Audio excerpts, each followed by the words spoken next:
আমরা সবাই গান গাইব শুধু আল্লাহর সন্তোষ চেয়ে। কার নামে গান গাবো বলেন তো দেখি? আমরা সবাই গান গাইব শুধু আল্লাহর সন্তোষ চেয়ে। প্রথম শপথগুলো করব স্মরণ, প্রথম শপথগুলো করব স্মরণ, জীবনের নৌকা নিবে জিহাদের গানগুলো গে গে আমরা সবাই গান গাইব শুধু।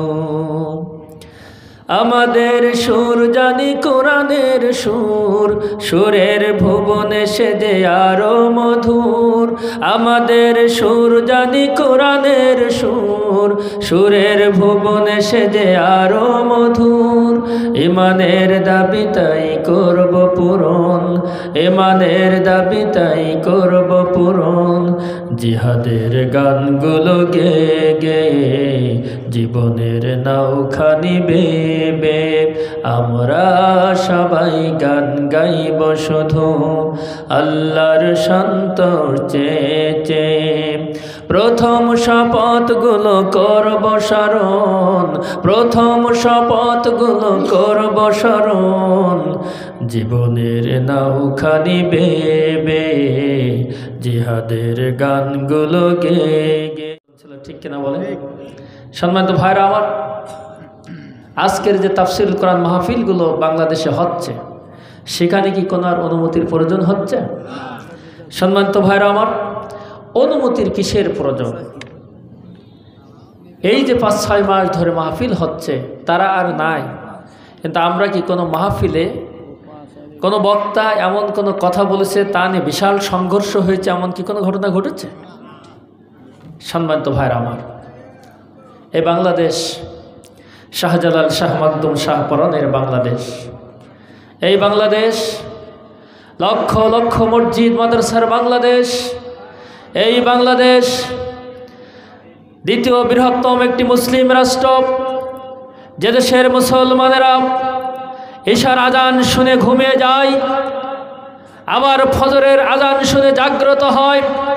সেই বাংলাদেশে তাফসীরুল কোরআন মাহফিলের কথা বলার জন্য অনুমতি নিতে হবে, এটা মুসলমানদের জন্য একটা লজ্জার ব্যাপার। কথা বলে ঠিক কিনা? যারা অনুমতির প্রয়োজন মনে করে তাদের সাথে কোনো মুসলমানদের সম্পর্ক থাকতে পারে না। সম্মানিত ভাইরা আমার, কোরআনের কথা হবে, উন্মুক্ত কথা হবে, আল্লাহ রাসূলের কথা হবে, কিসের অনুমতি? মহাগ্রন্থ আল কোরআনুল কারিমটাই মুসলমানদের জন্য অনুমতি। জরিবান ঠিক কিনা? শুধু কি তাই? এদেশটাকে তারা জাহান্নামে পরিণত করেছিল। মানুষের শেষ জীবনের নামাজ হলো জানাজার নামাজ। এই নামাজে মানুষ যখন একত্রিত হয়, সেখানে কি ফুটবল খেলার জন্য আসে, বোমা বানানোর জন্য আসে, নাশকতা করার জন্য আসে? সম্মানিত ভাইরা আমার, আপনারা তারা জ্বলন্ত প্রমাণ। বিগত দিনে ওরা এমন একটি পরিবেশ করেছিল, এমন একটি পরিবেশ করেছিল, জানাজার নামাজও তাদের কাছে নিরাপদ ছিল না। আমাদের এই পদের জনপদের একজন রাহবার, বিশ্ব আলেমে দ্বীন, ইসলামী আন্দোলনের নন্দিত নেতা মাওলানা রফিকুল ইসলাম সাহেবের জানাজায় এসে শত শত মুসল্লিরা গ্রেফতার হয়েছিল, তার ভিতরে আমিও একজন ছিলাম। ধরে বলেন ঠিক কিনা? আমার এখনো ভাবতে কষ্ট হয়, আমাদের এনে গ্রেপ্তার করুক, আমাদের হাত থেকে গ্রেপ্তার হলাম, আবার ঘোরায় এনে আগরদাড়ি মসজিদের পাশ থেকে কয়েকজন ব্যক্তি ধরল, কোনো রকম মনে জন্টন খেটে এসে নামাজ পড়ে ওখানে বসছে, তাদের মুখের দিকে তাকানো যায় না, তাদেরকে ধরে নিয়ে গেল। সম্মানিত ভাইরা আমার, আজকের সেই যে কঠিন পরিবেশ, এ পরিবেশ কি এখন আর আছে? আমার ভাইরা, আজকের এই মাহফিলের কথা শোনার পরেও আগামীকালকের এখানে মাহফিল আর অনুষ্ঠিত হবে না, আল্লাহ বাঁচিয়ে এলে আগামীতে আবার অনুষ্ঠিত হতে পারে। কথা বলেন ঠিক কিনা? কিন্তু অসংখ্য মানুষ হয়তো আশেপাশে ঘুরছে, হাটে বাজারে ঘুরছে, কিন্তু আপনি কি কখনো ভেবে দেখেছেন আজকের আমরা যে বাংলাদেশে ইসলাম পেয়েছি, এই ইসলাম নির্বিঘ্নে আমরা পাই নাই, রাসূল সাহাবায়ে কিরামদের রক্তের উপর দিয়ে ভেসে এসেছে ইসলাম। করে বলেন ঠিক কিনা? আমার ভাইরা শুধু তাই নয়, আজকের এখানে নির্বিঘ্নে ইসলামী জলসা অথবা তাফসিরুল কোরআন মাহফিলে বসতে পেরেছি, এই পরিবেশ পেয়েছি। সেই সাতসূত্রকার পরিবেশ পরিবর্তন হয়েছে আবু সাঈদ এবং মুগ্ধের মতো তরুণ যুবকদের জীবনের বিনিময়ে, হাতের বিনিময়ে, চোখের বিনিময়ে, তাদের দেহের বিনিময়ে রক্ত দেখেছে, শহীদ দেখেছে, তাদের জীবন দিতে ব্যর্থ হয় নাই, জীবন দিতে দিতে সামনে এগিয়েছে। তারপরেও সাতসূত্রকার পরিবেশ যারা করেছিল তাদেরকে বিদায় করেই ঘরে ফিরেছে। কথা বলে ঠিক কিনা? আমার ভাইরা, তাদের জীবন গিয়েছে, তাদের হাত, কান, চোখ এভাবে গিয়েছে। কারোর মায়ের বুক খালি হয়েছে, অনেক স্ত্রী বিধবা হয়েছে, অনেক মায়েরা তাদের কলিজার টুকরা ছোট ছোট বাচ্চাদেরকে হারানোর মাধ্যম দিয়েই আল্লাহ তাআলা আজকের বাংলাদেশের এই পরিবেশটা দান করেছে। কথা বলেন ঠিক কিনা? এজন্য এই পরিবেশটা কাজে লাগাতে হবে। সম্মানিত ভাইরা আমার, আল্লাহ পাক রব্বুল আলামিন বলেন, তাব্বাত ইয়াদা আবি লাহাবিন ওয়া তাব, চূর্ণ বিচূর্ণ হইল আবু লাহাবের হাত। আমার ভাইরা, কেন এমনকি সূরা কেন কখন নাজিল হলো? আল্লাহর নবী সাল্লাল্লাহু আলাইহি ওয়াসাল্লাম যখন তিনি নবুয়ত প্রাপ্ত হইলেন, নবুয়ত প্রাপ্ত হওয়ার পরে 1 বছর চলে গেল, 2 বছর চলে গেল, প্রায় 3 বছর হয়ে গেল। 3 বছর এখনো পড়ে নাই। আল্লাহ তাআলা আয়াত নাজিল করে বিশ্ব নবীকে জানিয়ে দিল, আনজির আশিরাতাকাল আকরাবিন। আল্লাহ তাআলা জানিয়ে দিল, নবী গো, আর বসে থাকা যাবে না।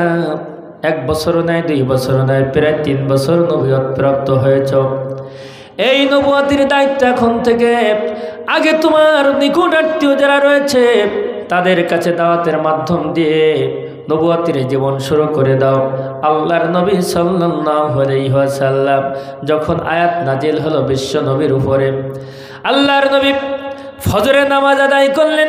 ফজরের নামাজ পড়ে সাফা পাহাড়ের উপরে উঠে পড়লেন। সাফা পাহাড়ের উপরে উঠে পড়ে আল্লাহর নবী বিভিন্ন গোত্রের নাম ধরে ডাকলেন, হে বনি ফেওর গোত্র, হে বনি মুত্তালিব গোত্র। এভাবে অসংখ্য গোত্রের নাম ধরে ধরে বিশ্ব নবী যখন ডাক দিল, আবু জেহেল, উতবা, শাইবা, ওয়ালিদ ইবনে মুগিরা তাদের বুঝতে আর কষ্ট রইল না। এই জন্য আব্দুল্লাহর বেটা মুহাম্মাদের কণ্ঠ, আবু জেহেল, উতবা, শাইবা, ওয়ালিদ ইবনে মুগিরা সবাই দৌড়ে চলে আসলো। আবু লাহাবও চলে আসলো। বিশ্ব নবীর কণ্ঠ শোনার সাথে সাথে এমনকি বার্ধক্যে যারা পৌঁছেছে, বৃদ্ধ যারা, তারাও চলে এসেছে, অনেক শিশু তারাও চলে এসেছে, অনেক বৃদ্ধা মহিলারাও পর্যন্ত চলে এসেছে আব্দুল্লাহর বেটা মুহাম্মাদের কণ্ঠ শুনে। যখন সবাই কাবার চত্বরে চলে আসলো, সাফা পাহাড়ের নিকটে চলে আসলো, আল্লাহর নবী বললেন, ও আমার গোত্রের মানুষের আত্মীয় স্বজনেরা, ওই আসমান যিনি সৃষ্টি করেছেন তিনি হলো আল্লাহ, এই জমিন যিনি সৃষ্টি করেছেন উনি আল্লাহ, এই পাহাড় যিনি সৃষ্টি করেছেন তিনি আল্লাহ। আবার আসমান একদিন ধ্বংস হয়ে যাবে, পাহাড় একদিন ধ্বনিত পশমের ন্যায় উঠতে থাকবে, সেদিন কিয়ামত সংঘটিত হবে। হযরত ইসরাফিল আলাইহিস সালাম যখন প্রথমে সিংহায় ফুঁক দেবেন, সঙ্গে সঙ্গে প্রতিটা গাছপালা, বিল্ডিং, বালাখানা সব কাঁপতে থাকবে, তামাম দুনিয়া যেন উতাল পাতাল হতে থাকবে। ইদা জুলজিলাতিল আরদু জিলজালাহা। আল্লাহ তাআলা বলেন, কম্পনের পর কম্পন হতে থাকবে, তামাম দুনিয়াটা নাচতে থাকবে। এমনকি এই ভূমিকম্পের কারণে, নাড়ানোর কারণে আসমানটা ফেটে চৌচির হয়ে যাবে।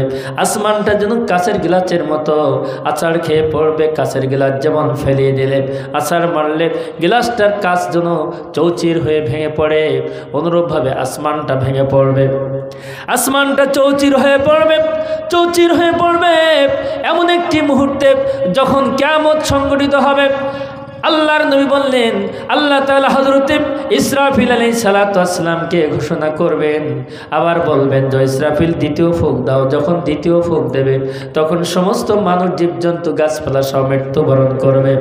হযরত ইসরাফিল আলাইহিস সালাতু ওয়াসসালাম যখন তৃতীয় ফুঁক দেবেন, দেওয়ার সঙ্গে সঙ্গে হাসরের ময়দান কায়েম হয়ে যাবে, সেখানে সবার হাজির হতে হবে।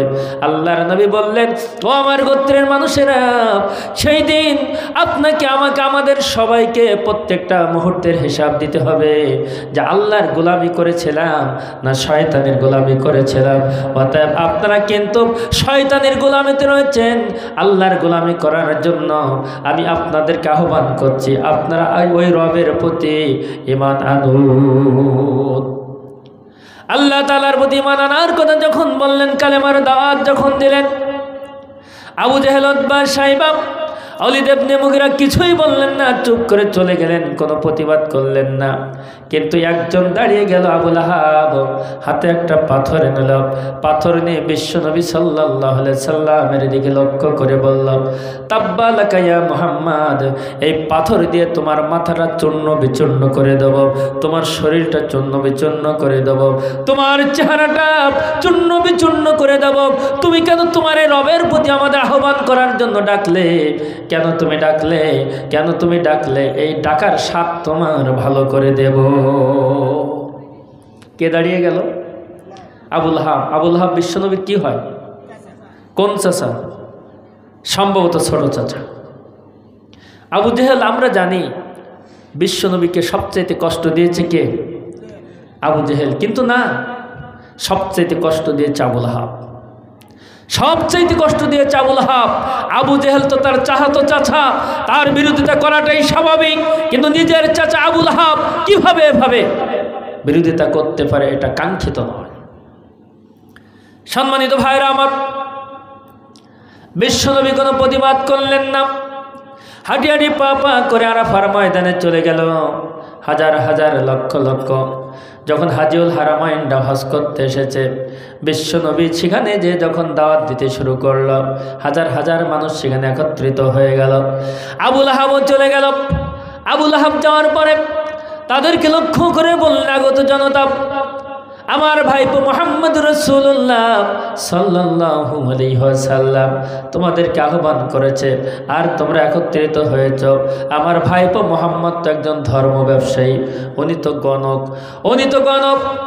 উনি ধর্ম ব্যবসায়ী, উনি একজন ভণ্ড নবী। কেন তোমরা তার কথা শোনার জন্য একত্রিত হয়েছ? আমার ভাইরা, যখন কেউ কারোর সঙ্গে কথা বলে, পাশের থেকে যদি একটা মিথ্যা কথা ছড়িয়ে দিয়ে দেয়, তখন কিছু মানুষের মধ্যে প্রশ্ন জাগতে শুরু করে। কথা বলেন ঠিক কিনা?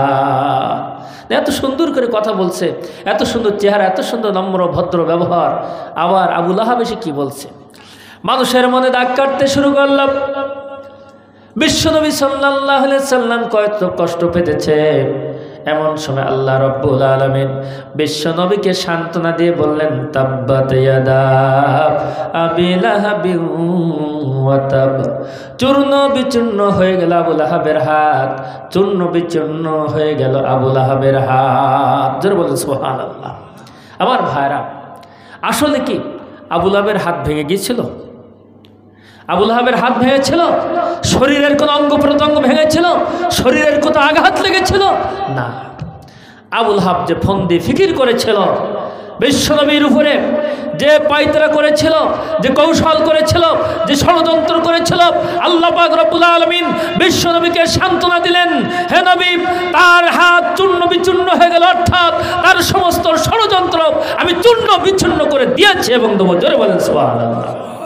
আল্লাহ তাআলা বলেন, মাকারু ওয়া মাকারাল্লাহু আল্লাহু খায়রুল মাকিরিন। যারা আমার বিরুদ্ধে, আমার নবীর বিরুদ্ধে, আমার দায়ীদের বিরুদ্ধে ষড়যন্ত্র করে, আমি আল্লাহ তাআলা কৌশল করে। জোরে বলেন সুবহানাল্লাহ, জোরে বলেন সুবহানাল্লাহ। সম্মানিত ভাইরা আমার, তার বাস্তব প্রমাণ হলো 41 সাল পর্যন্ত তারা প্রভুত্ব করতে চেয়েছিল। কথা বলেন ঠিক কিনা? সম্মানিত ভাইরা আমার, তারা 30 নয়, 35 নয়, 40 নয়, 41 নয়, আল্লাহ পাক রব্বুল আলামিন বলেছে, মাকারু ওয়া মাকারাল্লাহ। যারা আমার বিরুদ্ধে ষড়যন্ত্র করে, আমার দায়ীদের বিরুদ্ধে ষড়যন্ত্র করে, খেয়াল করি, সমস্ত 41 নস্বাত হয়ে 24 সালে তাদের সমস্ত ব্যর্থতায় পরিণত হয়। জোরে বলেন ঠিক কিনা? সমস্ত চিন্তা চেতনা সব তছনছ হয়ে গেল। আবু লাহাব তিনিও বিশ্বনবীর বিরুদ্ধে যে ষড়যন্ত্র করেছিল, চিন্তা ফন্দি ফিকির করেছিল,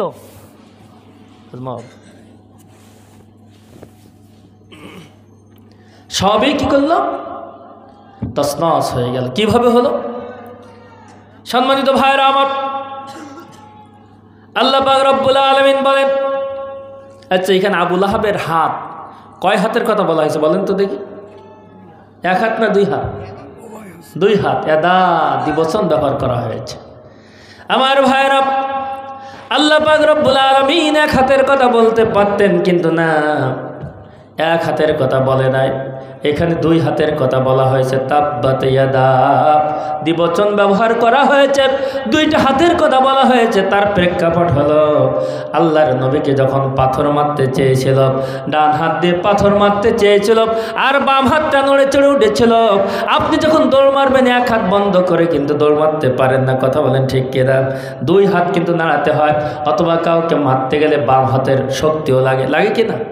একটা ডিলা মারি, ছোটোবেলায় কী যেন বলে, ব্যাংথত্রি না কি বলে, খোলায় সাপ দিতার মেরিয়ে দিতাম পুকুরে, তো ওখানে মারতে গেলে অথবা ডিলা মারতে গেলে কি হতো? এই বাম হাতটা নড়ে চড়ে উঠত। আল্লাহ তাআলা বললেন, আবু লাহাব যখন আমার বিশ্ব নবীকে মারতে গিয়েছিল, পাথর মারতে গিয়েছিল, বাম হাত নাড়াচাড়া করে তার শরীরে শক্তি জমাই হচ্ছিল। এই কারণে আমি রব্বুল আলামিন তার 2 হাত নস্বাত করে দিয়েছি। জোরে বলেন সুবহানাল্লাহ। আমার ভাইরা, যদি সামান্য হাত নড়ে চড়ে ওঠে, ডান হাতের শক্তি জোগায়, তাহলে আজকের এই বাংলাদেশ দ্বিতীয় বৃহত্তম মুসলিম রাষ্ট্রে, যে দেশে 95% মুসলমান, সেই মুসলমানদের দেশে নন্দিত মুফাসসির কোরআন আল্লামা দেলোয়ার হোসেন সাঈদী সাহেবের মতো ব্যক্তিদেরকে গ্রেফতার করে নিয়ে চিকিৎসার নামে যে হত্যা করে দুনিয়ার থেকে বিদায় করে দেওয়া হলো, যাদের উপরে পবিত্র আমানত ছিল, এই পবিত্র আমানত শুধুমাত্র 10 টাকায় চাউল খাওয়ার জন্য, ঘরে ঘরে চাকরি পাওয়ার জন্য পবিত্র আমানত করে যে বিশ্বনন্দিত মুফাসসিরুল কোরআনকে দুনিয়ার থেকে সরিয়ে দেওয়া হলো, নিঃসন্দেহে তাদেরকে কৈফিয়তের সম্মুখীন হতে হবে। সম্মানিত ভাইরা আমার, আজকের তারা 10 টাকা চাউল কি খাওয়াতে পেরেছে? ঘরে ঘরে চাকরি দিতে পেরেছে? পেরেছে তারা ঘরে ঘরে মামলা। জোরে বলেন ঠিক কিনা? সম্মানিত ভাইরা আমার, আবু লাহাব ডান হাত দিয়ে মারতে যে যদি বাম হাত নড়ে চড়ে ওঠার কারণে আল্লাহ তাআলা 2 হাতের শাস্তির কথা বলতে পারে, তাহলে যারা ফন্দি ফিকির করেছে, তাদের যারা সহযোগিতা করেছে, আমানতের খেয়ানত করেছে, তাদেরকে যারা এই সুযোগ করে দিয়েছে, কিয়ামতের দিন অবশ্যই তাদের জবাব দিতে হবে। সম্মানিত ভাইরা আমার, আর তাদের কারণে আজকের কত মানুষের চোখের পানি ঝরেছে, কত স্ত্রী বিধবা হয়েছে, কত সন্তান চোখের পানি ঝরিয়েছে, কত বৃদ্ধ মানুষ পর্যন্ত জেলখানায় বসে বসে কান্নাকাটি করেছে। আল্লাহ তাআলা বলেন, ইন্নাল্লাযীনা ফাতানুল মুমিনিনা ওয়াল মুমিনাতি সুম্মা লাম ইয়াতুবু ফালাহুম আযাবু জাহান্নাম ওয়া লাহুম আযাবুল হারিক। আল্লাহ তাআলা বলেন, নিশ্চয় যারা মুমিন মুমিনাকে কষ্ট দিয়েছে এবং বিনা তওবায় মৃত্যুবরণ করেছে, আমি আল্লাহ তাদের জাহান্নামে দিয়ে দেব এবং তাদের জন্য কঠিন কষ্টদায়ক শাস্তি রয়েছে, এটা তাদেরকে ভোগ করতে হবে। সম্মানিত ভাইরা আমার, আজকের তাদের কারণে আজকের যে কত চোখে ঘা হয়ে গেছে পানি ঝরতে ঝরতে, আজকের কত স্ত্রীর সংসার পরিচালনা করতে হিমশিম খেয়ে যেতে হয়েছে, কত মা তার সন্তানের জন্য, কত মা রাত্রে কাঁদতে কাঁদতে ঘুম পড়তে পারে নাই। কথা বলেন ঠিক কিনা? আমার ভাইরা, এই যে তাদের কারণে এই কষ্ট ভোগ করতে হয়েছে, অবশ্যই কিয়ামতের দিন জবাব দিতে হবে। আমার ভাইরা, এখন আবু লাহাব যে বিশ্ব নবীর বিরুদ্ধে ষড়যন্ত্র করলো, আল্লাহ পাক রব্বুল আলামিন বলেন, তার হাত চূর্ণ বিচূর্ণ হয়ে গেল। এখন চূর্ণ বিচূর্ণ কেন বললেন সেটা আমাদের জানা দরকার। আল্লাহর নবী সাল্লাল্লাহু আলাইহি ওয়াসাল্লাম যখন তিনি নবুয়ত প্রাপ্ত হইলেন, নবুয়ত প্রাপ্ত হওয়ার আগে যখন তিনি দুনিয়াতে এসেছিলেন, দুনিয়াতে আসার পরে হাঁটি হাঁটি পা পা করে যতদিন পর্যন্ত বড় হয়েছে, যতদিন পর্যন্ত তার বয়স 40 বছর হয় না, ততদিন পর্যন্ত আবু জেহেল উতবা সাইবা ওয়ালিদ ইবনে মুগিরা বিশ্বনবী সাল্লাল্লাহু আলাইহি সাল্লামের মাথায় হাত বুলিয়েছে, গায়ে হাত বুলিয়েছে। তাকে যদি না দেখতো তাহলে আবু জেহেল উতবা সাইবার ঘুম হতো না। কিন্তু হাঁটি হাঁটি পা পা করে বিশ্বনবী সাল্লাল্লাহু আলাইহি সাল্লাম যখন তিনি 40 বছরে পৌঁছালেন, আল্লাহ পাক রব্বুল আলামিন যখন নবুয়ত দিলেন, নবুয়ত পাওয়ার পরে আল্লাহর নবী যখন নবুয়তের জন্য মানুষদেরকে আলোর পথের সন্ধান দিতে লাগলো, আলোর দিকে লাগলো, মিনা জুলুমাতি ইলান নূর, অন্ধকারাচ্ছন্ন মানুষদেরকে যখন আলোর দিকে সন্ধান দিতে লাগলো, আবু বকর, ওমর, ওসমান, আলী, খাব্বাব, খুবাইব, জাহাজ যাতে করে আস্তে আস্তে করে বিশ্বনবীর হাতে হাত রেখে ইসলাম গ্রহণ করতে শুরু করলো, তখন তাদের চিন্তার আস্তে আস্তে পরিবর্তন হয়ে গেল। আর বিশ্বনবী যিনি ছিলেন তাদের চোখের মণি কিন্তু পরিবর্তিত হয়ে গেল চোখের কাঁটা। আল্লাহর নবী সাল্লাল্লাহু আলাইহি সাল্লামের দাওয়াতি মিশনকে বন্ধ করার জন্য তারা ওই দারুণ নদায় বসে গিয়েছে, ফন্দে ফিকির করছে বিশ্বনবীর দাওয়াতটা কিভাবে বন্ধ করা যায়। আমার ভাইরা, কুসাই ইবনে কিলাবের বাড়ি, এটা ছিল তাদের তৎকালীন সময়ের জাতীয় সংসদ। এই জাতীয় সংসদে বসে বসে তারা আইন করত, বিশ্বনবীর বিরুদ্ধে ষড়যন্ত্র করত। একত্রিত হয়ে তারা চিন্তা করতে শুরু করলো যে দেখো, যাকে আমরা এত যত্ন করতাম, তার গায়ে মাথায় হাত বোলাতাম, আজকের সে এমন কালেমার দাওয়াত দিতেছে, আমাদের বন্ধু বান্ধব তার আদর্শে আদর্শিত হয়ে ইসলামের ভিতরে প্রবেশ করতেছে, তাকে বন্ধ করা দরকার, না হলে তার জেলে দেওয়া দরকার, না হলে তার তাড়িয়ে দেওয়া দরকার, না হলে তার হত্যা করতে হবে। এমন ফন্দি ফিকির যখন করতেছে, আল্লাহ নবীর চাচা আবু তালিব বলল, আবু জেহেল, এই সমস্ত চিন্তা করা লাগবে না, আমাকে একটু সুযোগ দাও।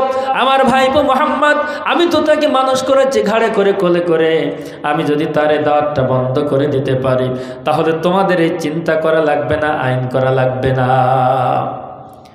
আবু জেহেল বলল, আবু তালেব, যদি তাই হয় তাহলে তোমার চাচা, তোমার ভাইপো মোহাম্মদ যদি নারী গাড়ি বাড়ি টাকা চায় সব দেওয়া হবে, একটা বিনিময়, সেটা হলো কালেমার দাওয়াতটা বন্ধ করতে হবে।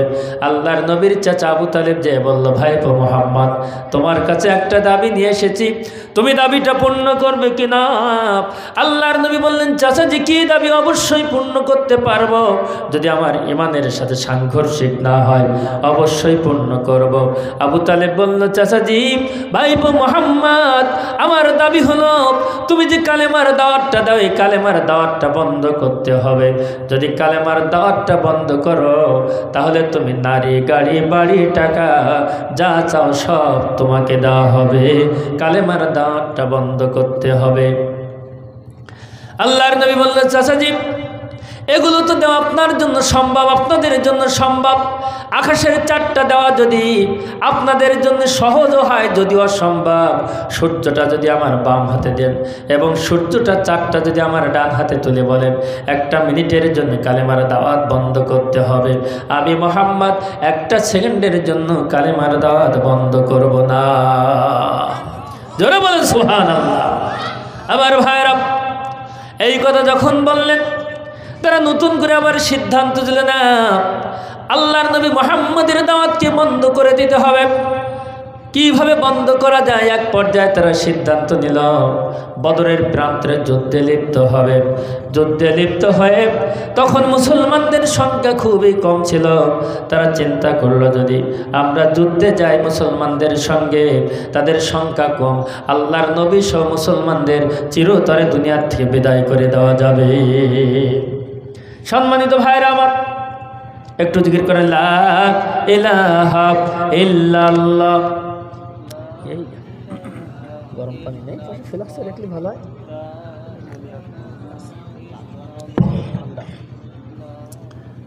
আমার ভাইরা, আল্লাহ পাক রব্বুল আলামিন বিশ্বনবী সাল্লাল্লাহু আলাইহি ওয়াসাল্লামকে নবুয়ত দেওয়ার পরে তারা এই ফন্দি ফিকির করলো, বদরের প্রান্তরে যদি আমরা যুদ্ধে লিপ্ত হই মুসলমানদের সঙ্গে, ওদের সংখ্যা কম, ওদেরকে দুনিয়ার থেকে বিদায় করে দেওয়া যাবে, আমাদের পথের কাটা সব দূরে সরে যাবে, বন্ধ হয়ে যাবে। যখন তারা বদরের প্রান্তরে মাহে রমজান দ্বিতীয় হিজরির 17 রমজানে যখন বদরের প্রান্তরে যুদ্ধ করার জন্য যখন সিদ্ধান্ত নিল, আল্লাহ পাক রব্বুল আলামিন বিশ্ব নবীকে জানিয়ে দিল, নবীজি তারা কিন্তু এই সময় তোমার সঙ্গে এবং তোমার সঙ্গী সাথীদের সঙ্গে তারা যুদ্ধে লিপ্ত হবে, তারা কিন্তু গোপন হামলা চালাবে। ও নবী গো, তুমি তোমার সাথীদেরকে নিয়ে বদরের প্রান্ত চলে যাও তাদের মোকাবেলা করার জন্য। আল্লাহর নবী যখন এই সংবাদ পেয়ে গেল, আল্লাহর নবী সাল্লাল্লাহু আলাইহি সাল্লাম মুসলমানদেরকে ডাক দিল। 313 জন এক জায়গায় হয়ে গেল, এক জায়গায় হয়ে গেল। আল্লাহর নবী সাজদা পড়ে গেলেন। রব্বুল আলামিন, তারা তো অসংখ্য কাফের রয়েছে, 1000 কাফের বদরের প্রান্তরে চলে আসবে, আর আমরা মাত্র 313 জন। এই 313 জন মোকাবেলা কীভাবে করব? তোমার সহযোগিতা, তোমার সাহায্য যদি না থাকে তাহলে আমরা পারবো না। আগামী কালকের বদরের যুদ্ধ, মুসলমানরা দুনিয়াতে টিকে থাকবে কি থাকবে না তারই যুদ্ধ। আমি নবুয়তের দায়িত্ব পালন করতে পারবো কি পারবো না তারই যুদ্ধ। আগামী কালকের বদরের যুদ্ধ, কোরআন সমাজে টিকে থাকবে কি থাকবে না তারই যুদ্ধ। এইভাবে সেজদায় পড়ে যখন আবু বকর রাদিয়াল্লাহু আল্লাহর নবী সাল্লাল্লাহু আলাইহি সাল্লাম ক্রন্দন করতেছে, হযরত আবু বকর রাদিয়াল্লাহু তাআলা আনহু আল্লাহর নবী ডান হাত ধরে টেনে তুললেন এবং বললেন, ইয়া রাসূলুল্লাহ, ইয়া হাবিবাল্লাহ, আমি আবু বকর সাক্ষ্য দিতেছি আগামী কালকের বদরের যুদ্ধে মুসলমানদের বিজয় হবে। জোরে বলেন সুবহানাল্লাহ। সম্মানিত ভাইরা আমার, এই বদরের যুদ্ধের জন্য মুসলমানরা চলে গেল, মুসলমানরা প্রস্তুতি গ্রহণ করল, আর কাফেরা তারা 1000 সৈন্য চলে আসলো, অস্ত্র শস্ত্রে সজ্জিত, উট ঘোড়া যা দরকার সব তার রয়েছে। শুধু তাই নয়, এমন ফন্দি ফিকির করল চিরতরে দুনিয়ার থেকে তাদেরকে বিদায় করে দেওয়া হবে। এমনকি আবু লাহাব এবং তারা চিন্তা করল, আমরা নেতৃবৃন্দ যা আছে সবাই যাব, আমাদের কর্মী বাহিনী যা আছে সবাই চলে যাব। আবু লাহাব, তোমাকেও কিন্তু যেতে হবে। আবু লাহাব বলল, আমি যাব। বাড়িতে চলে আসলো। আবু লাহাব ছিল বুদ্ধিমান, দেখেন কিভাবে চূর্ণ বিচূর্ণ হয়ে গেল। আবু লাহাব ছিল বুদ্ধিমান, তার এক পাওনাদারকে ডাকলো, ডেকে বলল, দেখো আমি তো তোমার কাছে অনেক টাকা পাই, অনেক অর্থ পাই, যদি তুমি আমার বদৌলতে বদরের যুদ্ধে যদি যাও তাহলে সব পরিশোধ হয়েছে বলে আমি গণ্য করব, সব পরিশোধ বলে আমি ধরে নেব। কারণ বদরের যুদ্ধে আবু লাহাবেরও ভয় আছে, মুসলমানরা তো সামনে যখন আল্লাহু আকবার বলে সামনে এগোয়, তারা জীবন দিতে পারে কিন্তু পিছায় আসতে পারে না, ঠিক কিনা? এই কারণে আবু লাহাব চিন্তা করল, আবু লাহাব চিন্তা করল, আবু লাহাব চিন্তা করল না, বদরের যুদ্ধে যাওয়া যাবে না, যদি উল্টা প্রতিবাদ চলে আসে তাহলে আমার অবস্থা কেমন হবে, দুনিয়ার থেকে হয়তো বা আমারও বিদায় হতে পারে। এই জন্য যোদ্ধারকে পাঠিয়ে দিল। আর আবু লাহাব বাড়িতে বসে বসে চিন্তা করছে, আজকের মুহাম্মদ এবং তার সঙ্গী সাথীরা নিশ্চিহ্ন হয়ে যাবে। কিন্তু যখন বদরের যুদ্ধে কাফেরা চলে গিয়েছে, কাফেরা চলে গিয়েছে, এমনকি যখন গিয়েছিল তারা এও চিন্তা করেছিল, মুসলমানরা তারা সকালে বেলায় হয়তো বা আমাদেরকে ময়দান থেকে তাড়িয়ে দিতে সক্ষম হবে, আমরা হয়তো বা পেরে উঠবো না, কিন্তু এটা তো মাহে রমজান মাস, তারা তো রোজা থাকবে, যদি কোনো কারণবশত ময়দান ছাড়তে হয় তাহলে আবার আমরা আসরের পরে যে তাদের আঘাত করব, আসরের পরে যে আঘাত করব। মুসলমান এবং কাফেরদের সঙ্গে বদরের যুদ্ধ সংঘর্ষ শুরু হয়ে গেল। আল্লাহ তাআলা বলেন, ওয়ামা হাক্কানা আলাইনা নাসরুল মুমিনিন, আমার মুমিন বান্দারা, আমার মুমিনা বান্দারা যখন বিপদে পড়ে যায়, আমি আল্লাহ তাআলা আমার উপরে ওয়াজিব হয়ে যায় তাদের সাহায্য করা। ও মুসলমানেরা, তোমরা কম সংখ্যক আর তারা বেশি সংখ্যক হতে পারে, কিন্তু আমি আল্লাহ তাআলা 1 নয় 3 নয় 5000 সৈন্য দিয়ে তোমাদেরকে, ফেরেশতাদেরকে দিয়ে তোমাদেরকে সহযোগিতা করব। মুসলমানরা যুদ্ধে লিপ্ত হল, মুসলমানদের আক্রমণের কারণে কাফেররা ময়দান ছেড়ে দিল। আবু জেহেল এবং আকনাস ইবনে কাবির এক জায়গায় যে বসে আছে, এমন সময় আকনাস ইবনে কাবির আবু জেহেলকে প্রশ্ন করলো, আবু জেহেল, তোমার কাছে একটা কথা বলবো, একটা প্রশ্ন করব, তুমি সত্য কথাটা বলবে কিনা? আবু জেহেল বলল, আকনাস ইবনে কাবির কি কথা বলবে? আকনাস ইবনে কাবির বলল, আবু জেহেল তুমি বলো, তোমার ভাইপো মুহাম্মদ সত্য নবী না মিথ্যা নবী? আসলে কতটুকু যথাযথ তুমি একটু বলবে কেনা? আবু জেহেল বলল, আকনাস ইবনে কাবির, তুমি যদি এই ওয়াদা দিতে পারো কারোর সঙ্গে বলবে না, তাহলে আমি বলতে পারি সত্য কি মিথ্যা। আকনাস ইবনে কাবির বলল, আমি বললাম কারোর সঙ্গে আমি কথা বলবো না। আল্লাহর নবীর চাচা আবু জেহেল বলল, দেখো আমার ভাইপো মুহাম্মদ রাসূলুল্লাহ সত্য নবী, সত্য নবী, সত্য নবী। জোরে বলেন সুবহানাল্লাহ। আকনাস ইবনে কাবির বলল, তাহলে কেন আমাদের তার বিরুদ্ধে যুদ্ধে আসার প্রয়োজন? আবু জেহেল বলল, আকনাস তুমি তো পাগল, তুমি তো পাগল। আজকের আমার ভাইপো মুহাম্মদ রাসূলুল্লাহ সাল্লাল্লাহু আলাইহি সাল্লাম যে কালিমার প্রচার করছে, আবু বকর, ওমর, ওসমান, আলী, খাব্বাব, খুবাইব, জাহাস আস্তে আস্তে করে তারা ইসলাম গ্রহণ করছে। আজকের যদি তাদের এই দাওয়াতি মিশন চলতে থাকে, একদিন নেতৃত্ব এবং কর্তৃত্বের চেয়ার আমার ভাইপো মুহাম্মদ রাসূলুল্লাহ দখল করবে। জোরে বলেন ঠিক কিনা? এই কারণে তার বিরোধিতা করছে। সম্মানিত ভাইরা আমার, আজকের সমাজেও তারা বুঝতে পেরেছে একটি সময়ের ব্যবধানে হলো 24 সাল, 30 সাল, 41 সাল নস্বাত করে দিতে পারে একমাত্র বাংলাদেশের তৌহিদি জনতা, আলেম ওলামারা এবং তাদের উত্তরসূরিরা। এই কারণে তাদেরকে ফাঁসির মঞ্চে নিয়ে দুনিয়ার থেকে বিদায় করে দেওয়া হয়েছে। জোরে বলেন ঠিক কিনা? তারাও জানে, আবু জেহেল যেরকম স্বীকার করেছিল আমার ভাইপো মুহাম্মদ সত্য নবী, এরাও জানে এরা সঠিক পথের পথিক, এদের মিশনটাই সঠিক, তারা জানে। এই কারণে তারা আজকের আলেম ওলামাদেরকে নিশ্চিহ্ন করে দেওয়ার, নিধন করে দেওয়ার পরিকল্পনা তারা করেছিল। সম্মানিত ভাইরা আমার, আল্লাহর নবী সাল্লাল্লাহু আলাইহি সাল্লাম তিনি ছিলেন উত্তম আদর্শের ব্যক্তি। এমন কোনো গুণাগুণ ছিল না যা মুহাম্মদ সাল্লাল্লাহু আলাইহি সাল্লামের জীবনে ছিল না। তিনি ছিলেন সত্য নবী, তিনি ছিলেন নবীদের নবী, রাসূলদের রাসূল, তিনি ছিলেন শ্রেষ্ঠ মানুষ, তিনি ছিলেন শ্রেষ্ঠ রাজনীতিবিদ, তিনি ছিলেন শ্রেষ্ঠ স্বামী। এমন কোনো দিক ছিল না শ্রেষ্ঠত্বের ঘাটতি তার জীবনে ছিল না। শ্রেষ্ঠ আমার ভাইরা, সব দিক থেকে তার শ্রেষ্ঠত্ব ছিল আমার ভাইরা। তাহলে সব দিক থেকে যদি শ্রেষ্ঠত্বের প্রমাণ থাকে, তাহলে জালেমরা কেন তার বিরুদ্ধে ষড়যন্ত্র করল? কেন নামাজের সময় উটের নাড়ি ভুড়ি তার মাথার উপরে চাপিয়ে দেওয়া হলো? আল্লাহ তাআলা বলেন, ওয়ালাকিন্নাল যালিমিনা বিআয়াতিল্লাহি ইয়াজহাদুন। আল্লাহ তাআলা বলেন, জালেমরা নবী তোমার বিরুদ্ধে তারা ষড়যন্ত্র করে। বিআয়াতিল্লাহি ইয়াজহাদুন, তুমি যদি কোরআন প্রচার না করতে, তুমি যদি কোরআনের ধারক বাহক না হতে, তাহলে তোমার বিরুদ্ধে তারা ষড়যন্ত্র করতো না। তুমি যদি পীর মুরিদি করতে, তুমি যদি খানকায় ব্যবসা করতে, তুমি যদি তাসবিহ তাহলিল করতে, তুমি যদি কবিরাজি করতে, তাহলে তোমার বিরুদ্ধে ষড়যন্ত্র হতো না। যেহেতু তুমি কোরআন প্রচার করো, আর এই কোরআন হলো তাদের হলো প্রতিবন্ধক, এই কোরআন হলো তাদের শত্রু, এই কারণে তুমি কোরআন প্রচার করো বলে তোমার বিরুদ্ধে ষড়যন্ত্র হয়। কথা বলেন ঠিক কিনা? মূলত ওরা হলো নবীর শত্রু না, ওরা হলো কোরআনের শত্রু। সম্মানিত ভাইরা আমার, ওরা কোরআনের শত্রু হিসাবে তারা চিহ্নিত করেছে, কিন্তু কোরআনকে তো তার ধরা যায় না, কোরআনকে বাধা যায় না, কোরআনকে মারা যায় না, কোরআনকে জেলে দেওয়া যায় না, কোরআনকে ফাঁসিতে দেওয়া যায় না, কোরআনকে গুম করা যায় না, কোরআনকে হাত কেড়ে নেওয়া যায় না। এই কারণে যিনি কোরআন প্রচার করে, বিশ্বনবী সাল্লাল্লাহু আলাইহি সাল্লাম কোরআন প্রচার করেন বলে বিশ্বনবী সাল্লাল্লাহু আলাইহি সাল্লামকে জেলের ভিতরে দেওয়া হয়েছিল। জোরে বলেন ঠিক কিনা? আজকের যারাও সেই বিশ্বনবীর পথের প্রতীক হয়ে কাজ করবে, তাদেরকে এই সমস্যার সম্মুখীন হতে হচ্ছে। এটা হলো চিরন্তন, বিগত দিনে ছিল, আজকে আছে, ভবিষ্যতেও আছে।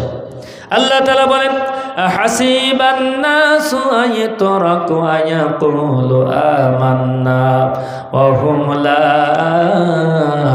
ইফতানুন। আল্লাহ তাআলা বলেন, মানুষরা কি মনে করেছে আমার কাছে তোমরা এসে বলবে আল্লাহ তোমার প্রতি ঈমান এনেছিলাম, তোমার পথে ছিলাম, তোমার পথে চলতাম, তোমার দিনের কাজ করতাম, তোমার গুণগুণ গাইতাম, আমাকে তোমরা বোকা বানাবা আর আমি বুঝে নেব। আইয়তুরাকু, আমি কি তোমাদের কেমনি ছেড়ে দেব? অহুম লা ইফতানুন, বিনা পরীক্ষায় ছেড়ে দেব, এমনটি হতে পারে না। কারণ তোমার পূর্বে যারা এই দুনিয়াতে এসেছে, তোমাদের পূর্বে যারা এই দুনিয়াতে এসেছিল, নবী রাসূল হোক, সাহাবায়ে কিরামরা হোক, তাদের অনুসারী হোক, সবাইকে আমি পরীক্ষা করেছিলাম। ওয়ালাকাদ ফাতান্নাল্লাযীনা মিন ক্বাবলিহিম ফালা ইয়ালামান্নাল্লাহুল্লাযীনা সাদাকু ওয়ালা ইয়ালামান্নাল কাযিবিন। তোমাদের পূর্বে যত মানুষ এসেছিল সকলকে পরীক্ষা করা হয়েছিল, কারা তাদের কথায় সত্যবাদী এবং কারা তাদের কথায় মিথ্যাবাদী। আমার ভাইরা, বদরের যুদ্ধ সংগঠিত হয়ে গেল। এই বদরের যুদ্ধের সকালবেলা যখন শুরু হয়ে গেল, আমার ভাইরা, বদরের যুদ্ধ সংগঠিত হওয়ার পরে ময়দান থেকে কাফেরা চলে গেল। জুমার পরে শুরু হয়েছিল, ময়দান থেকে কাফেরা সরে গেল। যখন কাফেরা সরে গেল, আশেপাশে অবস্থান করছে আবু জেহেল, আকনাস ইবনে কাবির, দুইজন যেমন আছে, অসংখ্য কাফেরা বিভিন্ন জায়গায় তারা ঘাপটি মেরে আছে। তারা চিন্তা করেছিল যদি আমরা প্রথমবারে ময়দানে টিকে থাকতে না পারি, আমরা ময়দান ছেড়ে দেব, কিন্তু এলাকা ছাড়ব না। আসরের পরে ইফতারের পূর্ব মুহূর্তে আবারও তাদের উপরে আবার আমরা হুমকি দেব, আবারও ঝাঁপিয়ে পড়ে তাদেরকে দুনিয়ার থেকে বিদায় করে দেব। আল্লাহ তাআলা বিশ্ব নবীকে জানিয়ে দিল, নবী তোমার বিরুদ্ধে কিন্তু তারা গোপন ষড়যন্ত্র করেছে, আবার কিন্তু ইফতারের পূর্ব মুহূর্তে ঝাঁপিয়ে পড়বে। অতএব তোমরা রোজা ভেঙে ফেলাও, রোজা ভেঙে আজকে তোমাদের গায়ে শক্তি সঞ্চার করে বদরের যুদ্ধে মুসলমানদের বিজয়ী হতে হবে। বিশ্বনবী সাল্লাল্লাহু আলাইহি সাল্লাম উঁচা পাহাড়ের উপরে দাঁড়িয়ে পানি পান করে প্রমাণ করে দিলেন সাহাবায়ে কিরামদেরকে, সাহাবীরা আজকে রোজা থাকা যেমন আল্লাহর বিধান ছিল, আজকে রোজা ভেঙে এই বদরের যুদ্ধে মুসলমানরা কাফেরদের সঙ্গে মোকাবেলা করে বদরের যুদ্ধে মুসলমানরা বিজয়ী হবে, বিজয় ছিনিয়ে আনতে হবে। এটা হলো আল্লাহর বিধান। অতএব প্রত্যেকেই তোমরা রোজা ভেঙে ফেলো। আল্লাহর নবীর সাহাবীরা সবাই রোজা ভেঙে ফেলালেন। আবার তারা আকনাস ইবনে কাবির সব, আবু জেহেল সব সবাই ময়দানে চলে আসলো। ময়দানে চলে আসার পরে আমার ভাইরা, তাদের নেতা ছিল আবু জেহেল। এই আবু জেহেল সহ প্রথম সারির নেতারা দুনিয়ার থেকে সব বিদায় হয়ে গেল এবং অসংখ্য ব্যক্তি চলে গেল। 70 জন কাফের তারা দুনিয়ার থেকে বিদায় হয়ে গেল। 70 জন কাফের দুনিয়ার থেকে বিদায় হয়ে গেল। আর 70 জন কাফের যখন মুসলমানদের হাতে বন্দী হয়ে গেল, ওদিকে আবু লাহাব বাড়ি বসে বসে আনন্দ করতেছে। আজকের মুসলমানরা মনে চিরতর বিদায় হয়ে যাবে, কাফেরদের বিজয় হয়ে যাবে। এই ফয়সালা যখন আবু লাহাব পেয়ে গেল যে মুসলমানদের বিজয় হয়েছে, 70 জন কাফের দুনিয়ার থেকে চলে গেছে, আবার 70 জন বন্দী হয়েছে মুসলমানদের হাতে, মাত্র মুসলমানদের 14 জন শাহাদাত বরণ করেছে। এই সংবাদ আবু লাহাব যখন পেয়ে গেল, আবু লাহাব যখন এই সংবাদ পেয়ে গেল, পাড়া ভাতে যেন ছাই পড়ে গেল। অতএব আবু লাহাব যখন এই সংবাদ শুনল, আবু লাহাব যেন তার মনটা ভেঙে চুরে চুরমার হয়ে গেল। এই কারণে আল্লাহ তাআলা বলেন, তাব্বাত ইয়াদা আবি লাহাবিন ওয়া তাব্বা, চূর্ণ বিচূর্ণ হইল আবু লাহাবের হাত। অর্থাৎ আবু লাহাবের ফন্দি ফিকির, আবু লাহাবের চিন্তা চেতনা, আবু লাহাবের ষড়যন্ত্র, আবু লাহাবের যাবতীয় সমস্ত ভূমিকা সব লণ্ডভণ্ড হয়ে গেল। শুধু তাই নয়, আবু জেহেল থেকে শুরু করে প্রথম শ্রেণীর নেতারা তারা দুনিয়ার থেকে বিদায় হয়ে গেল। আর বিদায় হয়ে গেল বলে আল্লাহ তাআলা বললেন, আবু লাহাবের হাত চূর্ণ বিচূর্ণ হয়ে গেল। সুবহানাল্লাহ বলবেন না? বাড়ি গিয়ে বলেন কেন? জোরে বলেন সুবহানাল্লাহ, আরো জোরে বলেন সুবহানাল্লাহ। সম্মানিত ভাইরা আমার, এবার শেষ করি। একটা আয়াত শুরু করেছিলাম, সেই একটা আয়াত শেষ হয়ে গেল। আরও ছোটোখাটো করে আসছি, এবার মোনাজাত করলে 1 ঘন্টা আলোচনা হয়ে যাবে নাকি? শেষ করে দেই। সম্মানিত ভাইরা আমার, আল্লাহ তাআলা বললেন, তাব্বাত ইয়াদা আবি লাহাবিন ওয়া তাব। হে আল্লাহ, তুমি তো মুসলমানদেরকে যুগে যুগে ভাবে সাহায্য করেছ। আমরাও এগুলো পড়তাম। মূসা আলাইহিস সালাতু ওয়াস সালামের ধ্বংস করতে এসে ফেরাউন যে নীল নদে চুপনি খেয়ে মরল, আমরা বলতাম, কিন্তু মনের ভিতরে একটা জিজ্ঞাসা থেকে যে আল্লাহ কিভাবে সম্ভব, এটা হয় কিভাবে? বদরের যুদ্ধে মুসলমানরা কিভাবে বিজয় ছিনিয়ে আনলো, কি করে সম্ভব? আল্লাহ পাক রব্বুল আলামিন চোখে দেখার সুযোগ দিয়েছেন। কথা বলেন ঠিক কিনা? ধরে বলেন ঠিক কিনা? আমার ভাইরা, আল্লাহ পাক রব্বুল আলামিন উহুদের যুদ্ধে পরাজয় দিয়েছিল। উহুদের যুদ্ধে মুসলমানদের 70 জন লাশ দুনিয়া থেকে, 70 জন মুসলমান দুনিয়াতে লাশ হয়ে গিয়েছিল। বিশ্বনবী সাল্লাল্লাহু আলাইহি সাল্লাম নিজেই আহত হয়ে পড়েছিল। যখন আহত হয়ে পড়ল, মুসলমানরা মন্টন ভেঙে ফেলল, সাহস হারিয়ে ফেলল। মুসলমানরা তখন চিন্তা করতেছে, আর মুসলমানদের সামনে বেশি পথ খোলা নাই, মাত্র 2টা পথ খোলা ছিল। একটা হলো মুসলমানরা আবার পুন্ডায় মাজা সোজা করে দাঁড়াবে, অথবা কাফেরদের বশ্যতা স্বীকার করবে। কিন্তু কাফেরদের বশ্যতা কি স্বীকার করতে পারবে? কাফেরদের বশ্যতা স্বীকার করতে পারবে না। মুসলমানরা তারা চিন্তা করলো, কাফেরদের বশ্যতা স্বীকার করা ঠিক হবে না, আমাদেরকে আবার পুন্ডায় মাজা সোজা করে দাঁড়াতে হবে। ঠিক সেই সময় আল্লাহ রাব্বুল আলামিন আয়াত নাজিল করলেন, ওয়ালা তাহিনু ওয়ালা তাহজানু ওয়া আনতুমুল আ'লাউনা ইন কুনতুম মুমিনিন। হতাশ হও না, তোমরা নিরাশ হও না, তোমরাই মুমিন হবে। তোমরাই যদি ঈমান রাখতে পারো, ঈমান নিয়ে যদি সামনে এগোতে পারো এবং মুমিনের বলে যদি বলিয়ান হতে পারো, আমি তোমাদেরকে বিজয় দান করবো। জোরে বলেন সুবহানাল্লাহ। আয়াত যখন নাজিল হলো, মুসলমানরা যখন আয়াত পেয়ে গেল, আয়াত পাওয়ার পরে তাদের ভাঙ্গা মন চাঙ্গা হয়ে গেল, আবার পুনরায় তারা সামনে এগোতে শুরু করলো। ইন তানসুরুল্লাহ ইয়ানসুরকুম ওয়া ইউসাব্বিত আকদামাকুম। আল্লাহ তাআলা বললেন, যদি তোমরা সিদ্ধান্ত নিয়ে আবার দিনের বাস্তবায়নের জন্য যদি আমার দিনের সাহায্য করতে পারো, দিন কায়েমের কাজে যদি আবার আত্মনিয়োগ করতে পারো, আবার যদি মন দিতে পারো, ইয়ানসুরকুম, আমি তোমাদেরকে সাহায্য করব, ওয়া ইউসাব্বিত আকদামাকুম, তোমাদেরকে আমি কদমখানা সহজ করে দেবো। জোরে বলেন সুবহানাল্লাহ। আমার ভাইরা এভাবে সহযোগিতা করেছেন। আমার ভাইরা এভাবে ফন্দি ফিকির বদরের যুদ্ধে যেভাবে করেছিল আবু লাহাব, মুসলমানদের দুনিয়ার থেকে বিদায় করে দেওয়ার জন্য। কিন্তু আমি বলে থাকি, আবু লাহাবের শিক্ষা কম ছিল। আমার ভাইরা, যুগে যুগে যত নবী এবং রাসূল এসেছে, তাদের বিরোধিতা করা হয়েছে। মূসা আলাইহিস সালাম যখন কোরআনের দাওয়াত দিয়েছিল, ফেরাউন ফনা তুলেছিল। হযরত ইউসুফ আলাইহিস সালাম যখন কোরআনের দাওয়াত দিয়েছে, আপন ভাইরা ফনা তুলেছে। বিশ্বনবী সাল্লাল্লাহু আলাইহি সাল্লাম যখন কোরআনের দাওয়াত দিয়েছে, আবু জাহেল, উতবা, শাইবা তার বিরোধিতা করেছে। আবু লাহাব যখন ফনা তুলেছে, আবু লাহাবের হাতকে চূর্ণ বিচূর্ণ করে দেওয়া হয়েছে। জোরে বলেন ঠিক কিনা? সম্মানিত ভাইরা আমার, আবু লাহাবের উচিত ছিল মূসার জীবন থেকে শিক্ষা নেওয়া, আবু লাহাবের উচিত ছিল ফেরাউনের জীবন থেকে শিক্ষা নেওয়া, মূসার উচিত ছিল, আবু লাহাবের উচিত ছিল নমরুদের জীবন থেকে শিক্ষা নেওয়া, আবু লাহাবের উচিত ছিল আবু জাহেলের জীবন থেকে শিক্ষা নেওয়া। জোরে বলেন ঠিক কিনা? সম্মানিত ভাইরা আমার, যুগে যুগে এভাবে আল্লাহ তাআলা একটি সময়ের ব্যবধানে কাফিরদেরকে নস্যাৎ করে দিয়ে মুসলমানদের মাথাকে উড্ডীন করে দিয়েছে। জোরে বলেন ঠিক কিনা? আমার ভাইরা, বিগত 5ই আগস্ট যারা পতনকে ত্বরান্বিত করে নিয়েছে, যারা এই দুনিয়ার ভিতরে বাংলাদেশ একটি অঙ্গরাজ্য, বাংলাদেশ একটা দেশ, এদেশের মুসলমান নিধন করার জন্য যারা ষড়যন্ত্র করেছিল, যারা পরিকল্পনা করেছিল, তাদেরকে অতীতের এই সমস্ত নমরুদ, ফেরাউন, কারুন, হারুন এদেরকে জীবন থেকে শিক্ষা গ্রহণ করা ছিল। জোরে বলেন ঠিক কিনা?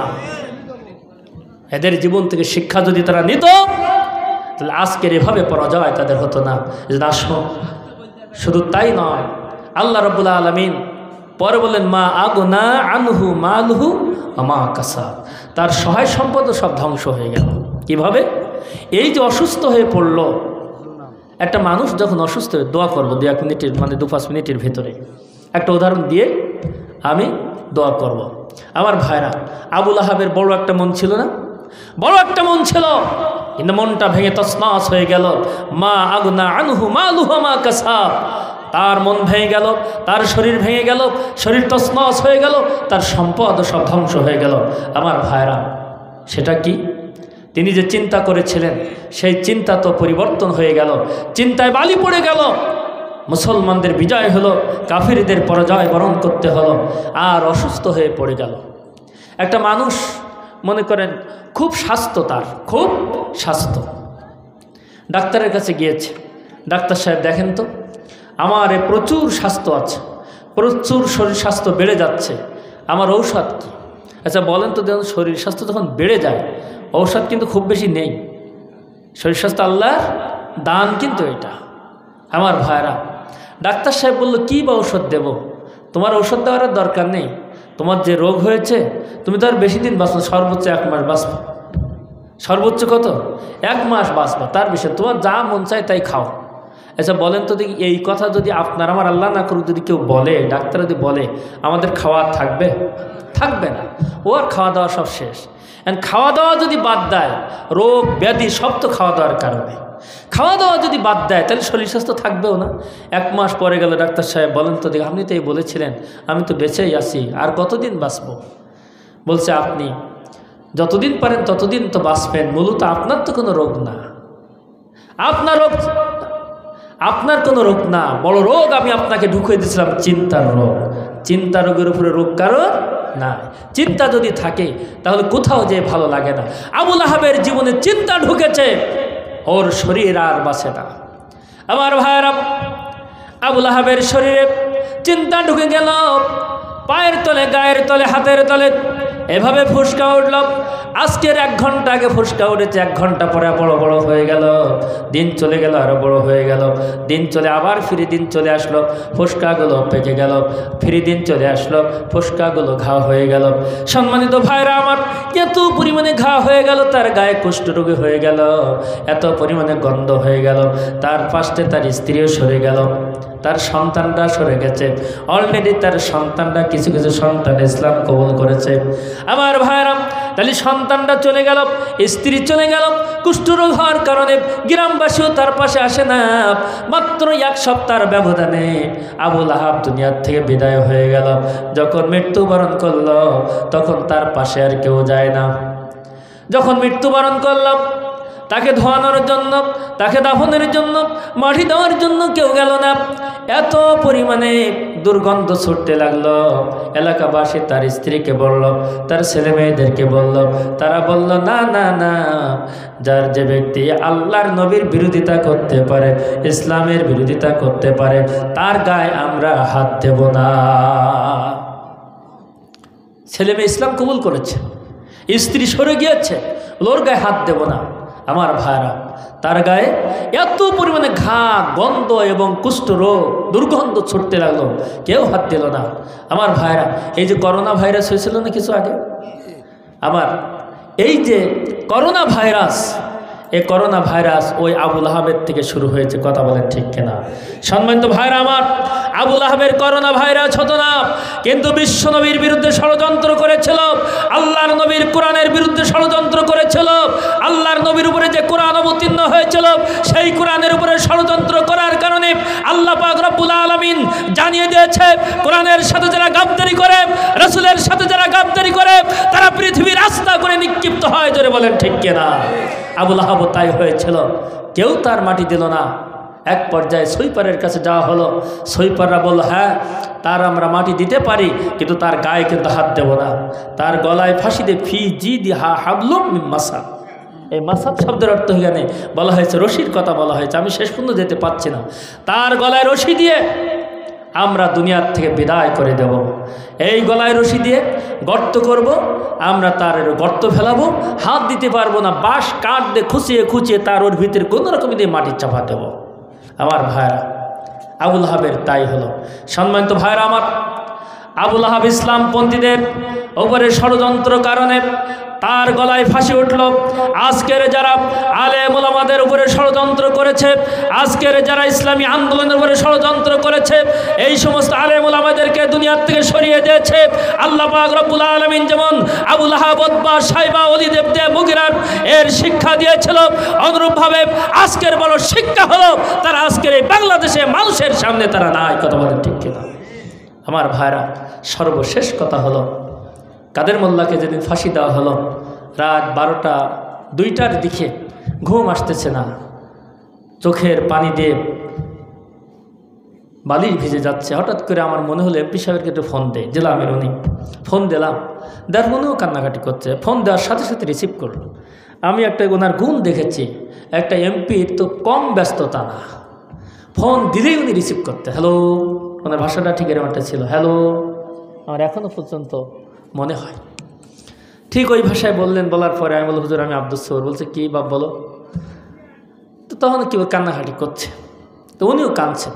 তা বলছে আব্দুস সবুর শোনো, যে দোষে দোষ দিয়ে আব্দুল কাদের মোল্লা ভাইকে তারা ফাঁসি দিয়েছে, দেখবা বেশি দিন নয়, 1 বছর 2 বছর 5 বছর 1 যুগ 2 যুগ লাগবে না, অতি অল্প সময়ের ব্যবধানে আল্লাহ পাক রব্বুল আলামিন এই নির্দোষ কাদের মোল্লাকে ফাঁসি দেওয়ার কারণে এই বাংলাদেশের মস্তক থেকে আল্লাহ তাআলা মানুষের কাছ থেকে তাদেরকে বিদায় করে দেবে। জোরে বলেন ঠিক কিনা?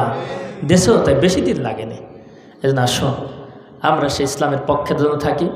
যদি আমরা কেউ ভুল করেও বসে থাকি বিগত দিনে, আল্লাহর কাছে তওবা করে ফিরে আসি, যেন সামনের যে কয়দিন আল্লাহ তাআলা হায়াত রেখেছেন, আমরা যদি ইসলামের বিপক্ষের কোনো শক্তির সাথে, ইসলামের বিপক্ষের চিন্তার সাথে যেন একমত না হয়।